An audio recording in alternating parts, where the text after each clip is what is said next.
Welcome once again this week to our mini-series with Petra Ellul Mercer. We're talking about financial empowerment, money relationships, financial freedom over the course of these 12 weeks. And thank you so much for being with me again for this show, which I think is really important for all women.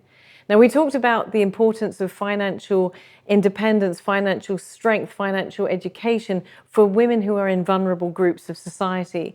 But in actual fact, as we've heard before, financial freedom, financial independence, financial self-governance, good financial, that really good relationship with money is important for every single woman. Mm-hmm. Why? Well, I mean, you've got control, and every woman wants to have that element of control in order to be able to take certain decisions, in order to be able to pass on good habits towards their kids and even towards friends. Financial freedom is the fact where you understand how you're using your savings, irrespective of your income, and you understand the way you're spending your money, because you've got that awareness, you understand the way you are taking decisions, and you can see, is this going to be an element of impulse buying, or is this something that I really, really need? Your income is fixed. You can't really look at, you can't manage stocks and things like that. But you can manage your expenses. And then that links definitely into your savings, which is your control. Because why is savings my control? Because you know how much you want to save, you know where you're going to put that money. You know how much you want to increase the potential of savings, and you're looking ahead. So savings is in your control. If you don't manage your expenses, then you've got nothing to fall back on.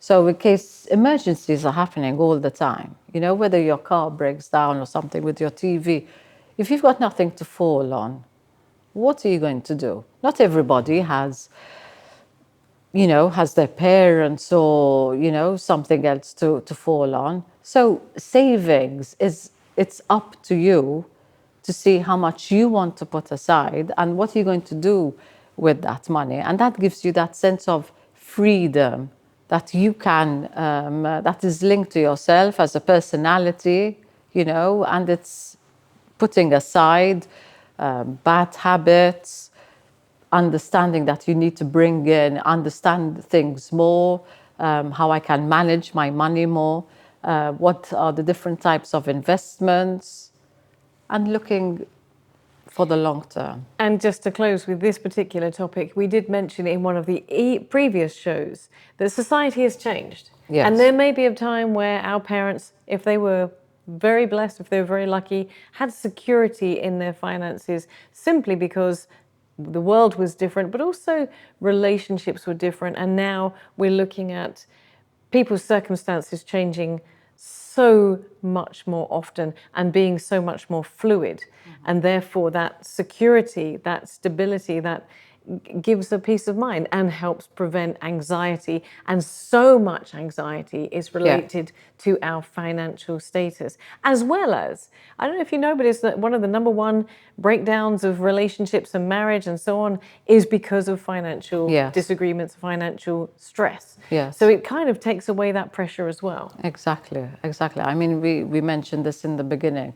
Money is a taboo subject, and life is very fluid nowadays. So where, we think about our big inheritance, for example, if we look at the younger generation now, so Generation Z, and what about after Generation Alpha?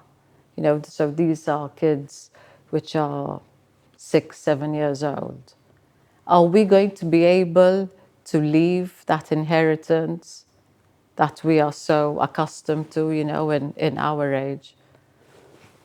It's a big question mark, but unless you are skilled, in how you're going to manage your money, then it's a very scary place to be in. Petra, you're converting me. You are slowly, over the course of this season, converting me to being much more astute with my money. Thank you very much for being here. Thank you.